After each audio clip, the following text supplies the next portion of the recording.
नमस्कार, दिल्ली न्यूज में आपका बहुत बहुत स्वागत है। चलिए देखते हैं आज की 25 फटाफट काम की और महत्वपूर्ण बड़ी खबरों को। पर इससे पहले वीडियो को लाइक करना बिल्कुल ना भूलें। मंत्री बनने के बाद अमृतसर पहुंचे मनजिंदर सिरसा, गोल्डन टेम्पल में टेका मत्था। दिल्ली में भाजपा सरकार में मंत्री बनने के बाद मनजिंदर सिंह सिरसा अमृतसर गोल्डन टेम्पल में माथा टेकने पहुंची। इस दौरान उन्होंने मीडिया से बातचीत करते हुए आम आदमी पार्टी पर तीखा हमला बोला और पंजाब सरकार की नीतियों पर सवाल उठाए। सिरसा ने कहा कि वे आज गुरुओं का आशीर्वाद प्राप्त करने के लिए गोल्डन टेम्पल पहुंचे हैं। रेखा गुप्ता बनी दिल्ली की सीएम, प्रवेश वर्मा होंगे डिप्टी सीएम। दिल्ली में बीजेपी ने 27 साल बाद सत्ता में वापसी की है। बुधवार शाम को बीजेपी विधायक दल की बैठक में सीएम के नाम का ऐलान हुआ। दिल्ली की अगली सीएम रेखा गुप्ता होंगी। विधायक दल की बैठक में उनके नाम पर मुहर लगी है। वहीं नई दिल्ली विधानसभा सीट से जीते प्रवेश वर्मा दिल्ली के डिप्टी सीएम होंगे। पीएम नरेंद्र मोदी ने रेखा गुप्ता को सीएम बनने के बाद फोन कर बधाई दी। बीजेपी अध्यक्ष नड्डा ने महाकुंभ में लगाई आस्था की डुबकी। भाजपा के राष्ट्रीय अध्यक्ष जेपी नड्डा ने शनिवार को संगम में डुबकी लगाई। जेपी नड्डा के साथ यूपी के सीएम योगी आदित्यनाथ, उप मुख्यमंत्री ब्रजेश पाठक, प्रदेश के मंत्री स्वतंत्र देव सिंह और मंत्री नंद गोपाल गुप्ता ने भी संगम में स्नान किया। मुख्यमंत्री और राज्य सरकार के मंत्रियों के साथ स्नान करने के बाद भाजपा अध्यक्ष जेपी नड्डा ने अपने परिवार के साथ संगम में डुबकी लगाई और सूर्यदेव को अर्घ्य दिया गया है। महाकुंभ में खुले में शौच पर एनजीटी सख्त, यूपी सरकार को नोटिस जारी कर मांगा जवाब। महाकुंभ में खुले में शौच करने के मामले में नेशनल ग्रीन ट्रिब्यूनल ने सख्ती दिखाई है। एनजीटी की मुख्य पीठ ने महाकुंभ मेले में शौचालय सुविधा की कमी के खिलाफ कार्रवाई की मांग करने वाली याचिका पर यूपी सरकार को नोटिस जारी कर जवाब मांगा है। इसके अलावा प्रयागराज मेला प्राधिकरण और उत्तर प्रदेश प्रदूषण नियंत्रण बोर्ड को भी नोटिस जारी किया जा चुका है। पति पत्नी को जेल भेजने की धमकी देकर एएसआई ने मांगी रिश्वत, सीबीआई ने रंगे हाथ पकड़ा। सीबीआई ने दिल्ली पुलिस के सनलाइट कॉलोनी थाने में तैनात एएसआई राम सिंह को 10,000 रुपए रिश्वत लेते हुए गिरफ्तार किया है। एएसआई राम सिंह ने एक पति पत्नी को जेल भेजने की धमकी देकर 30,000 रुपए की रिश्वत मांगी। गिरफ्तारी के बाद एएसआई राम सिंह को निलंबित कर दिया। होली से पहले 2 करोड़ 25 लाख किसानों को बड़ी सौगात। इस दिन आएगी पीएम किसान की 19वीं किश्त। प्रधानमंत्री नरेंद्र मोदी 24 फरवरी 2025 को पीएम किसान सम्मान निधि योजना की 19वीं किश्त जारी करेंगे। वह बिहार के भागलपुर से देश के करीब 9 करोड़ 80 लाख किसानों के खाते में लगभग 22,000 करोड़ रुपए भेजेंगे। पीएम किसान सम्मान निधि योजना से न सिर्फ देश के 9 करोड़ 80 लाख किसानों को बल्कि उत्तर प्रदेश के 2 करोड़ 25 लाख 91,884 किसानों को भी लाभ मिलेगा। प्रधानमंत्री किसान सम्मान निधि योजना की 19वीं किश्त के तहत 2,000 रुपए हर किसान के बैंक खातों में ट्रांसफर होगा। पीडब्ल्यूडी मंत्री प्रवेश वर्मा ने दिल्ली की जर्जर और टूटी सड़कों का निरीक्षण किया। दिल्ली सरकार के मंत्री प्रवेश वर्मा ने बीते दिनों दिल्ली में बन रही सड़कों और फ्लाईओवर का जायजा लिया। मंत्री ने भैरव मार्ग से सराय काले खां रिंग रोड के सुदृढ़ीकरण के कार्यों का निरीक्षण किया। उन्होंने लोक निर्माण विभाग के अधिकारियों को सड़क सुदृढ़ीकरण के लिए आवश्यक दिशा निर्देश दिए। यहाँ ट्रैफिक जाम की समस्या को देखते हुए क्षेत्र में सुगम यातायात बुनियादी सुविधाएं लोगों के लिए प्रदान करने की बात कही। छुट्टी के दिन भी एक्शन मोड में सीएम रेखा गुप्ता और पीडब्ल्यूडी मंत्री अधिकारियों को दिए ये निर्देश।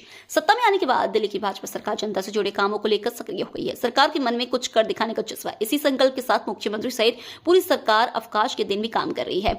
मुख्यमंत्री बजट पर दिल्ली सचिवालय में अधिकारियों की बैठक ली। वहीं मंत्री प्रवेश साहिब सिंह और डॉक्टर पंकज सिंह योजनाओं का निरीक्षण किया। प्रवेश ने जहां कुछ निर्माणाधीन योजना स्थलों का निरीक्षण करेंगे, वहीं स्वास्थ्य मंत्री डॉक्टर पंकज सिंह भी राव तुलाराम अस्पताल स्थल का निरीक्षण कर वहां के हालात का जायजा लिया।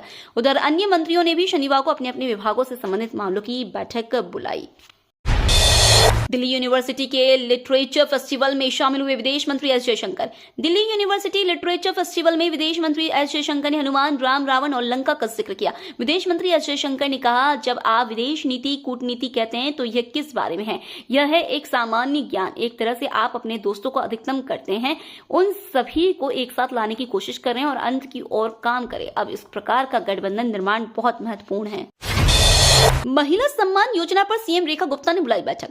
दिल्ली सरकार ने महिला सम्मान योजना लागू करने की दिशा में काम शुरू कर दिया है। मुख्यमंत्री रेखा गुप्ता ने शनिवार को इस मामले में बैठक बुलाई है। इसमें योजना के तहत पंजीकरण समेत दूसरे औपचारिकताओं को पूरा करने की कार्य योजना पर चर्चा होगी। इसमें बनी सहमति के बाद सरकार इसको लागू करने के बारे में ऐलान करेगी।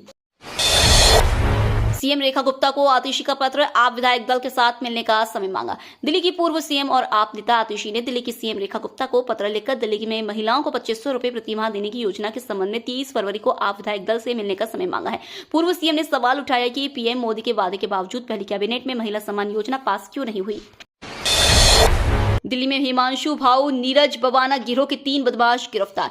दिल्ली पुलिस ने रोहिणी इलाके में गोलाबारी के बाद हिमांशु भाऊ नीरज बवाना गिरोह से जुड़े 3 बदमाशों को गिरफ्तार किया।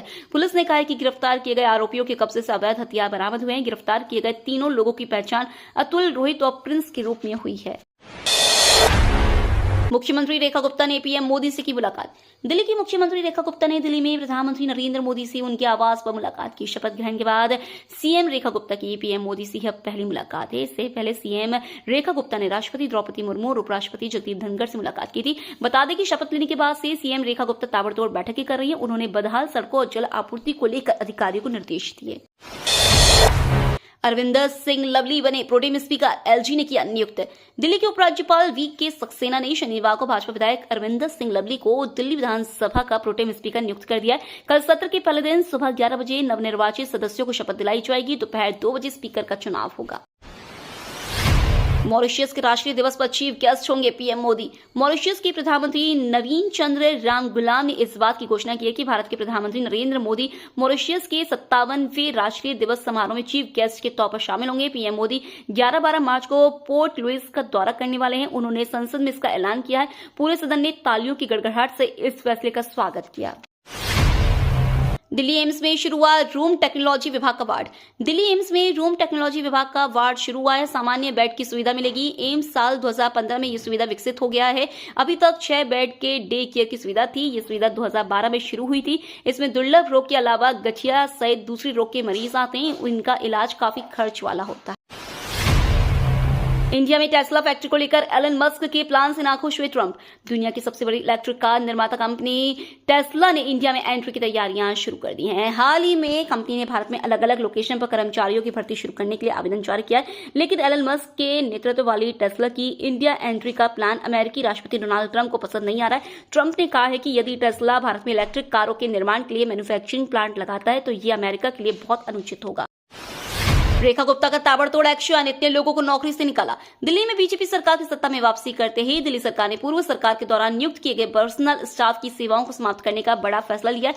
दिल्ली सरकार के सेवा विभाग द्वारा जारी किए गए आदेश के मुताबिक अब पूर्व मुख्यमंत्री और मंत्रियों की पर्सनल स्टाफ की नियुक्तियों को रद्द कर दिया गया है। शक्तिकांत दास बने पीएम मोदी के प्रधान सचिव 2। रिजर्व बैंक ऑफ इंडिया के गवर्नर रह चुके शक्तिकांत दास को प्रधानमंत्री नरेंद्र मोदी ने बड़ी जिम्मेदारी सौंपी। उन्हें पीएम मोदी का प्रधान सचिव 2 नियुक्त किया गया है।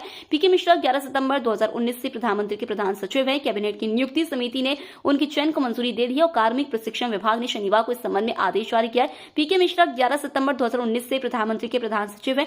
आदेश के अनुसार दास की नियुक्ति प्रधानमंत्री के कार्यकाल के साथ समाप्त होगी या अगले आदेश तक, जो भी पहले। समय से पहले लोन बंद करने पर मिलेगी राहत। इन ग्राहकों के लिए आरबीआई की बड़ी तैयारी। समय से पहले लोन बंद करने वाले ग्राहकों को भारतीय रिजर्व बैंक बड़ा तोहफा देने वाली है। दरअसल आरबीआई ने व्यक्तियों और सूक्ष्म एवं लघु उद्यमों की बिजनेस लोन पर लगाए जाने वाले प्री पेमेंट चार्ज को हटाने का प्रस्ताव रखा है। आरबीआई के ड्राफ्ट सर्कुलर में कहा गया है कि टियर 1 और टियर 2 सहकारी बैंकों और शुरुआती स्तर के एनबीएफसी के अलावा उसके दायरे में आने वाली इकाइयां व्यक्तियों और एमएसई कर्जदारों द्वारा व्यावसायिक उद्देश्य के लिए लिए गए फ्लोटिंग रेट लोन के प्री पेमेंट पर कोई शुल्क जुर्माना नहीं लगाएंगे।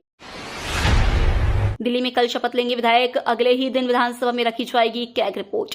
दिल्ली विधानसभा का पहला सत्र कल से शुरू होगा। यह 26 फरवरी तक चलेगा। दिल्ली विधानसभा सत्र को लेकर शनिवार को जारी बुलेटिन में यह जानकारी दी गई है। विधानसभा सत्र के पहले दिन कल नवनिर्वाचित विधायक पद एवं गोपनीयता की शपथ लेंगे। इसके बाद अगले ही दिन आम आदमी पार्टी की सरकार के खर्च पर कैग रिपोर्ट विधानसभा के पटल पर रखी जाएगी।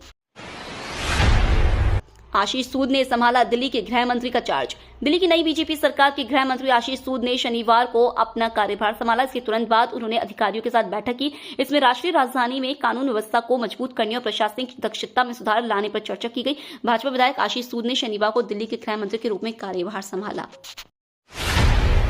दिल्ली सरकार के मंत्री कपिल मिश्रा सड़कों पर उतरे। दिल्ली में मुख्यमंत्री रेखा गुप्ता के नेतृत्व में भाजपा की सरकार बनते ही तमाम मंत्री भी एक्शन में आ गए हैं। इसी दौरान कैबिनेट मंत्री कपिल मिश्रा शनिवार को दिल्ली की सड़कों पर उतरे और लोगों के बीच जाकर खराब सड़कों का जायजा लिया। इस दौरान उन्होंने बताया कि सीएम के आदेश अनुसार शहर के अलग अलग इलाकों में सड़कों व अन्य समस्याओं का जायजा लेने के लिए पूरा कैबिनेट आज सड़कों पर है। वाराणसी में रोपवे निर्माण पर सुप्रीम कोर्ट ने लगाई रोक, यथास्थिति बरकरार। सुप्रीम कोर्ट ने वाराणसी में बन रहे रोपवे के निर्माण कार्य पर रोक लगा दी गई है। शीर्ष अदालत ने यह आदेश 3 महिलाओं की ओर से दाखिल याचिका पर दिया है। याचिका में आरोप लगाया गया है कि उनकी जमीन पर अधिग्रहण नहीं किया गया और रोपवे का काम शुरू कर दिया गया है। जस्टिस MM सुदेश्वर और संजय करोल की पीठ ने इस मामले में सुनवाई की है। स्वास्थ्य मंत्री पंकज सिंह ने किया अस्पताल का दौरा। दिल्ली के स्वास्थ्य मंत्री पंकज कुमार सिंह नवसरगढ़ में जाफरपुर स्थित राव तुलाराम अस्पताल का निरीक्षण करने पहुंचे। उन्होंने अस्पताल की मौजूदा स्थिति का जायजा लिया। इस दौरान पंकज कुमार सिंह ने कहा, यहाँ के हालात बेहद खराब है, यहाँ डॉक्टरों की कमी है। एक बिल्डिंग जो 2020 से पहले बन जानी चाहिए थी वह अभी भी अधर में लटकी हुई है। हमने सांसद कमलजीत सहरावत के साथ मिलकर तय किया है कि 3 महीने के अंदर हम इस अस्पताल को पूरी तरह बदल देंगे और यहाँ जो भी सुविधाएं नहीं है वो मिलेंगी। ये तो थी आज की बड़ी खबरें। रोजाना ऐसी ही सबसे पहले अपडेट पाने के लिए चैनल को सब्सक्राइब करना बिल्कुल ना भूलें। धन्यवाद।